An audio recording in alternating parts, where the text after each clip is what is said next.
Okay, John. Okay, fellas. You know, Joe, during some of our organizing, even today when we call on older people, they'll give us stories of when the union came. That's right. Back in the 30s and during the textile strike to help the people out, and when it was over, a lot of people are telling us that the union just packed up and left town and left them stranded. Yeah, I heard that myself several times, and when I was visiting some people, some workers, in the last organizing drive. How about you? Yes, I was in a campaign this summer, and the people were telling me about a organizing drive that our union had, and they say that our union packed up and left them. And you know, it's just pretty much the same thing. People feel that a union will leave them. Well, you know, it's remarkable how that kind of thing is told, and it becomes like a legend, I say.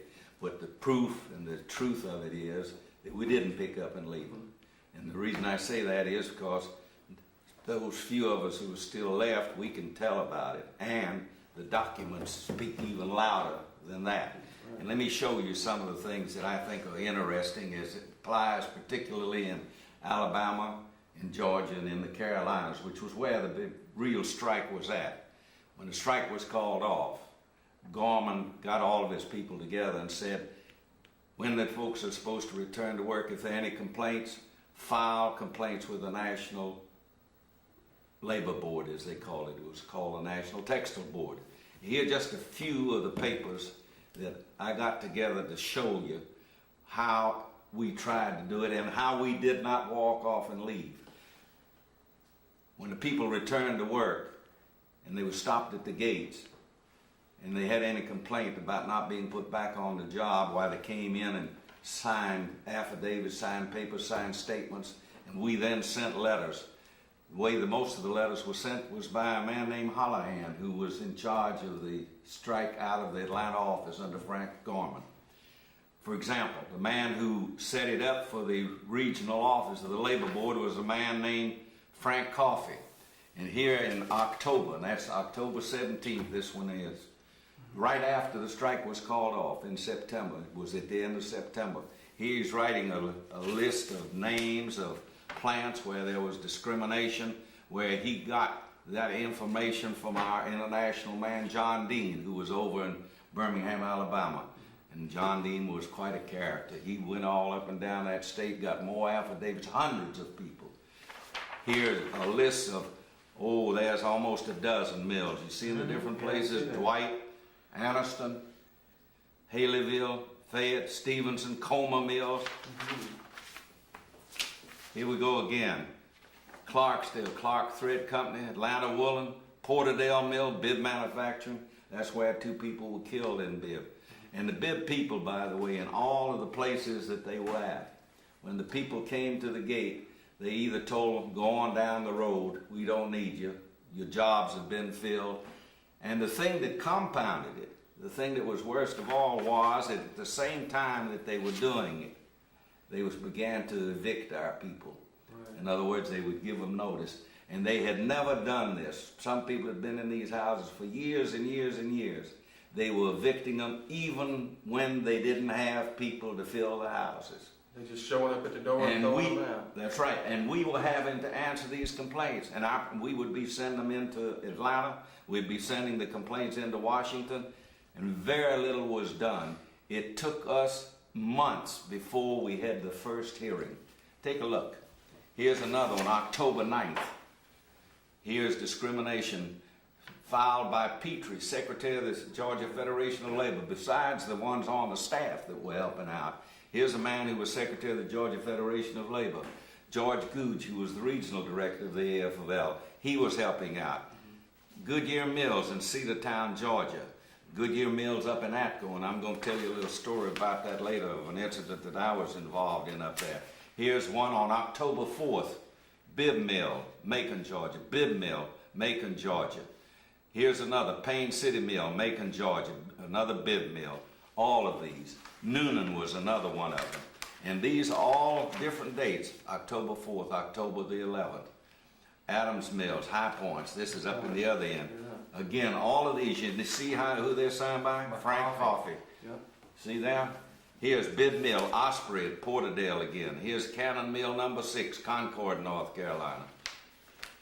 You've heard of Cannon Mill, I know. Look at the names of the people attached to it. There must be 50 names there. On what stationery? United Textile Workers of America stationery. Here's a communication from coffee to the Textile Labor Relations Board in Washington, setting out again. Alabama Cotton Mills, Russellville. Here are the 2 Noonan Mills, 1 and 2. See there? Mm-hmm. Here's the Cannon Mill, Social Circle, Georgia. Goodyear Plant, Atco, Georgia. All of these are all over. And you notice North Carolina, Tennessee, there's up at Knoxville, the Brookside Mills. All over the signature of coffee.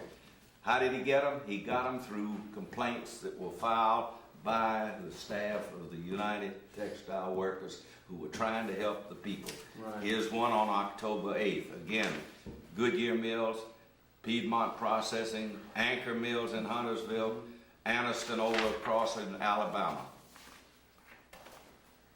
October the 8th, and that's within 2 weeks after the strike was over.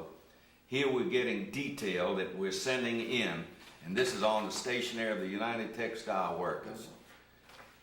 You'll see some names here you recognize. Emma Reevy, who was then on the executive council of old UTW. Here's Frank Gorman. Here are the details on Rome, Georgia, Gadsden, Alabama, Albertsville.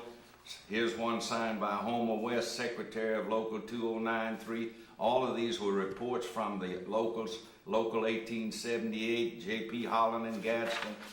Here's some more. Over the signature of Frank Gorman. Yeah. Stevenson, Alabama. Let's go further. And all of these where the union was documenting discrimination because right. Here's a telegram, for example. You remember I told you John Dean was a representative over in Alabama? Here's a telegram being sent on October 9th. It says, will you permit Frank Coffey of the Atlanta Regional Board to immediately hold hearings at Albertville and Gunnersville on the discrimination case? I've discussed this matter with Mr. Coffey, and with your consent, he will be glad to assist us in this urgent matter. Mm-hmm. We never had that hearing for months and months and months and months. Here's a letter from Coffey again to Mr. Squires, and Mr. Squires was the executive director, and he sends a list of 18 plants. This is October 28th, that were listed in a letter of October the 18th of strikers who were supposed to be taken back to work, and he said he would have a man in Knoxville sometime next week to do some work on it. And then he puts the whole list of them, and there's 18 of them. All of these in the Knoxville area. You notice a bunch of Hoser mills, yeah. Knitting mills. Standard Coosa Thatcher, one of the great big ones up there, Peerless Woolen Mill, Richmond Spinning, and the rest of them. Chickamauga Knitting Mills. So you'd say, well, that's just at the beginning of it. You know, this is in October, right? Here's again October the 4th. Look at the list of the names that were written. Here's one, October 3rd. Look at the list of the names that were written. And then here's the detail behind the name. Again, October. Here's one as early as September the 28th. This right after the September the 28th. This was written by Hollahan. See it? Yeah. Okay. Let's move it further. October the 24th. I just want you to see how they keep running. September, October, more in October. And this is everybody trying to get back, here's a Tryon Mill, Weston. People were also killed up the line there during the strike. Here's another letter from Hollahan, again in October, where they'd refused to reinstate somebody at the Bibb Manufacturing Company over in Porterdale. Look at the list. Here's all the Porterdale people, page after page after page after page after page. That's a lot of folks, and we had to interview them. Why is it that you think they are saying that the union ran up and left them? Is it because it took so long, or is it that? It's two things, I think. Number one, because it took so long to get hearings, and we kept begging for hearings and begging for them. And number two, when they did get hearings, they didn't do anything for us. Our people were already being starved out. Our people were being evicted. We didn't get them back to work. And the very few that we got back to work were the ones who either had not been on the picket line or the ones who they felt that they could domineer or that they would not be for the union in the future. And all these people were only asking for what they'd been promised. That's right. That they wouldn't be discriminated against after the strike. That's correct. And here, letter after letter after letter after letter, and this goes into October the 25th. And then I wanted to show you here what I thought might be interesting. And here's a letter from the executive director of the Textile Labor Board, the end of October 25th, 1934, to George Goods, saying, I am requesting the Atlanta Regional Labor Board to cooperate with you in handling complaints against the mills in Atlanta. Here's another telegram from Squires to the regional board here. Chickamauga, Georgia is evicting workers in whose case is before you. Please investigate. This is almost a month later after the strike, and they're throwing the people out and haven't done anything. Here's a letter from Squires again to Coffey saying, I request you assist in the handling of the most difficult textile situations in Georgia. Stop. I advise Mr. Goods that your facilities will prevent this. In other words, they're supposed to help us, but they haven't got the places to do it, haven't got the people, haven't got the hearing officers. Here's another one that they're evicting some people up at the Chickamauga Bleachery. Here's one from Squires, who's the top man, to Coffey, who's the man here. He says the Textile Labor Relations Board has arranged for the National Labor Relations Board to refer complaints involving textile workers to the regional boards when this procedure would facilitate adjustment. We appreciate this cooperation. Then he says, in handling cases of complaints referred by this board, the regional boards will act in the capacity of an investigating and conciliating agency and attempt to bring about an adjustment by joint consent. Our people are starving, our people are being evicted, and listen to the namby-pamby language. Before a formal hearing is undertaken, it is requested that this board be advised as to the specific nature of the complaint and the result of the investigation. Should this board desire a formal hearing, and should the regional board be in a position to undertake to conduct it, the regional board will not be authorized to make the decision, but we will be requested to transmit to this board a transcript of the evidence together with an expression of opinion as to what the decision should do. And that meant that we would have to wait not only in 1934, but in the spring and in the summer and in the fall of 1935 before some of these cases were heard and before they were taken care of. In the meantime, our people were getting all this material together and working with our folks, getting it together through the local unions and through the staff. Let me show you some other things. And here is one of the Exposition Cotton Mill in Atlanta, Georgia, where the lady wrote a letter and they wouldn't let her come back to work, and she was over 35, and what they were doing was that the few people that they had brought back in were the younger people rather than the ones who were over 35 and had seniority. Here's a file on the Exposition Cotton Mill. Again, and this refers to a letter in December. And this is written in December of the year, and then it was never handled. I can never find any papers where it shows it was ever handled, setting out why they had turned them down. Let me see if I can find this one with Charlie Burton.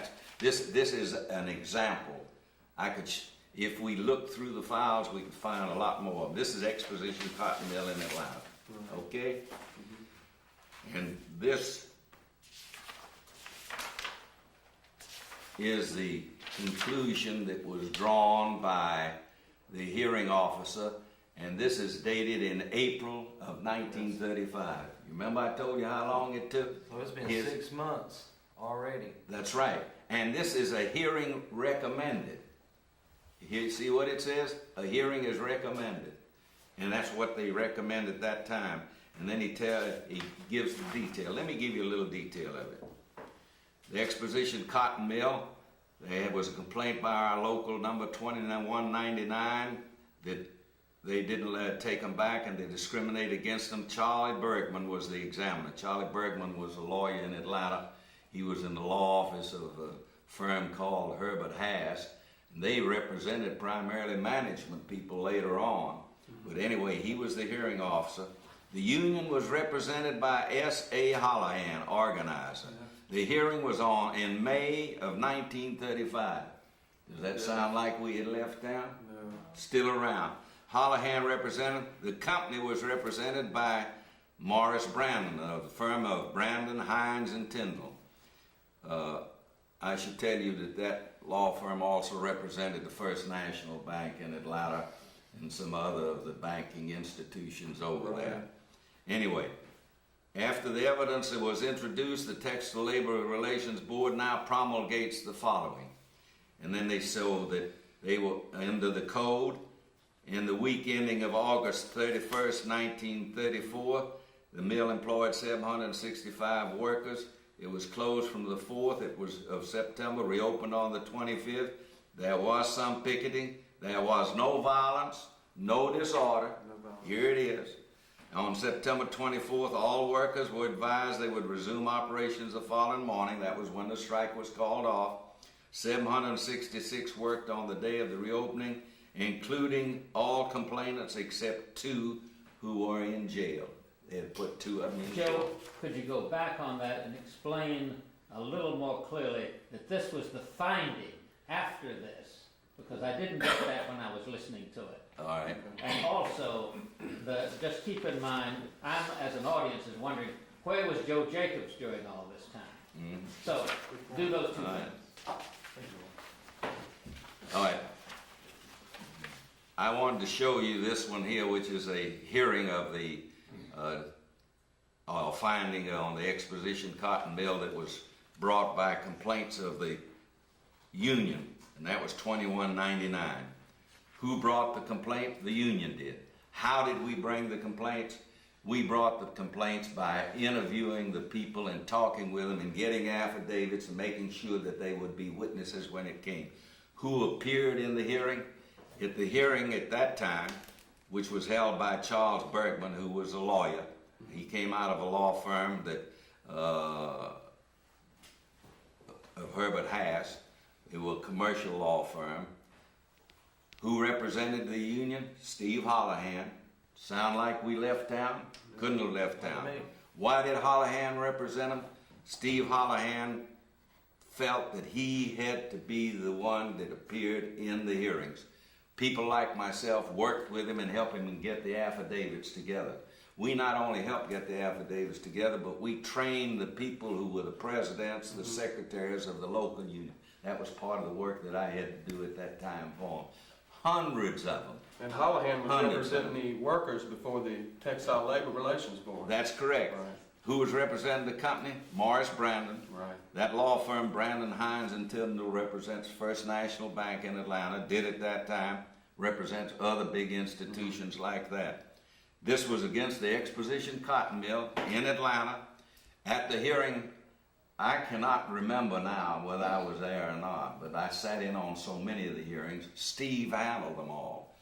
If Steve didn't do it, George Goose did it. Either one of the 2 of them. Now, what were the facts in it? In the week ending October 31st, 1934, there were 765 workers.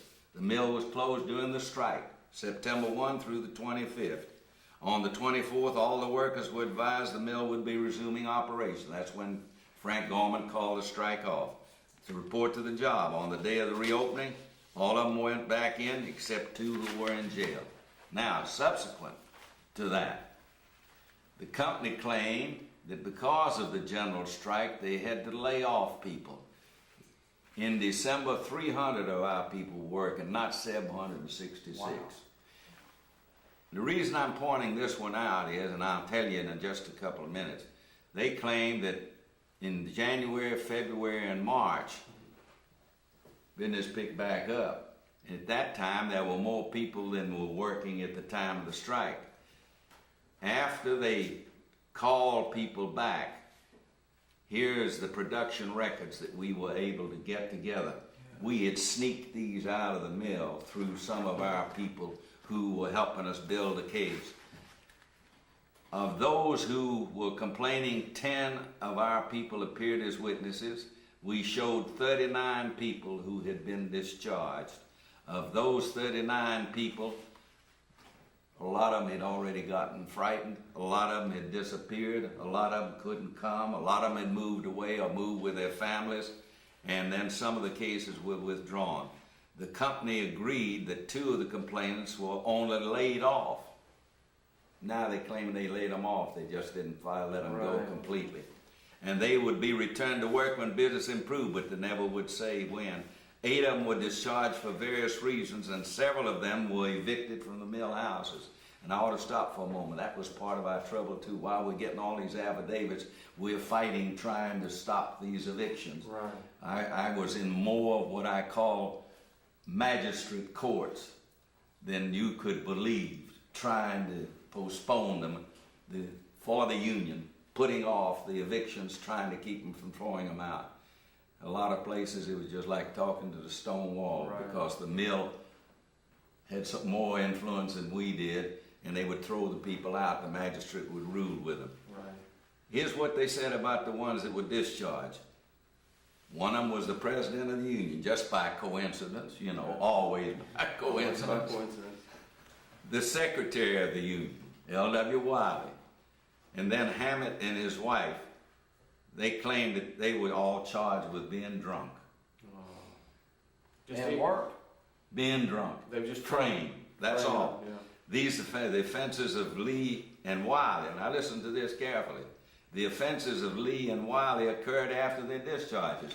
They claimed the man and his wife were drunk on the job, but Lee and Wiley, they said, got drunk afterwards. The president and the secretary of the union got drunk off the job, and the company fired them. Yet they're being told they were fired because they were drunk on the job. That's right. Now, listen further. None of these people were arrested. None of them had created any disorder. There was no showing as to the extent of their alleged intoxication. We showed that there were many workers who drank on occasion, and it was not considered a serious offense. As a matter of fact, as I remember it, they showed in that hearing and in others that the company had hired people who they had fired for being drunk long before the strike, hadn't hired them back, but when they wanted to scab or break the strike, they hired them back. And here they're firing officers of the union for that. Look further. They claimed that Nesbitt Spark was in a fight during the strike and was given permission to remain away from work for a couple of weeks to allow his wounds to heal. On returning, he was told by his overseers, "I got orders not to work anymore." He later learned that his discharge was a result of the fight, which occurred outside of the mill village. Had nothing to do with the strike. Nothing at all. In other words, what they were doing was taking any kind of a reason to fire these people. Well, they were really looking hard for... And now, listen to this. 2 people were laid off because of curtailment, Rhoda Boyd and Parker. The union presented a list of 120 new workers hired since the strike. Right. The company admitted that 24 of them had never previously worked at the mill, but claimed that the rest of the 96 had worked previously, although they gave no dates of employment for these new hands, and it appears that some of them was hired to do the same kind of work that the complainants had done. Right. When the work increased in January, February, and March, the company had an opportunity to reinstate them, but did not do it then and did not express any willingness to do so. Ora Smith, that's another one of our complainants, was transferred from the spinning filler to the spinning on a warp, and another worker was placed on an old job. She and 2 other workers objected because they wanted to stay on their same machines. They were told to either do it or get out, and they left. Later on, 2 of them came back. That meant that they were willing to come back regardless. They were reinstated. It was not clear from the evidence whether she applied for reinstatement. She claimed she was discharged. The company had 2 people who came in, who appeared and said that they would be given work as soon as the business conditions warranted. What was his conclusion? The evidence is not sufficient to prove discrimination against Ora Smith. They say if she was discharged, that while the other 2 workers were reinstated, discrimination is evident. The company says she was only laid off. The reasons offered for discharge on the others are insufficient to establish good faith in management, since the strike management has instituted an application system requiring them to show whether they're members of the union. Up until that time, you didn't have to sign that you were a member of the union. But after the strike, they put it on the cards. And they had an ECM fellowship club that had been organized since the strike. Company union. Company union. This is supposed to show good faith, you know. Come on back, no discrimination, we won't fight anything else.